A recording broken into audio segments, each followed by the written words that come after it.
அனைவருக்கும் அன்பான வணக்கம். தினம் ஒரு திருக்குறள். நல்லினத்தின் ஊங்கு துணை இல்லை, தீயினத்தின் அல்லற் படுப்பதுவும் இல் அப்படின்னு என்ன அர்த்தம்?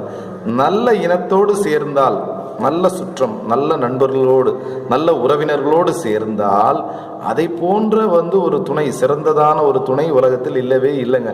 அதாங்க பெஸ்ட் துணை. ஏன்னா நல்லவர்களோடு சேருவது. சரிங்களா? தீயினத்தின் அப்படின்னு சொன்னோமா, தீய எண்ணம் படைத்தவர்களோடு நம்ம சேர்ந்தோம், தீய எண்ணம் படைத்தவர்களோடு நம்ம சேர்ந்தோம் அப்படின்னு சொன்னா அதை போல துன்பம் தரக்கூடிய விஷயம் எதுவும் இல்லை அப்படின்னு யார் சொல்றா?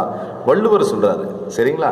நல்லினத்தின் ஊங்கு துணை இல்லை, தீயினத்தின் அல்லற்படுப்பதுவும் இல். அல்லல் அப்படின்னா நம்ம துன்பம் தருவதும் இல் அப்படின்னா இல்லை. அதை விட மோசமான துன்பம் உலகத்துல கிடையாதுங்க. அதனால நல்ல இனத்தோடு நம்ம சேரணும்.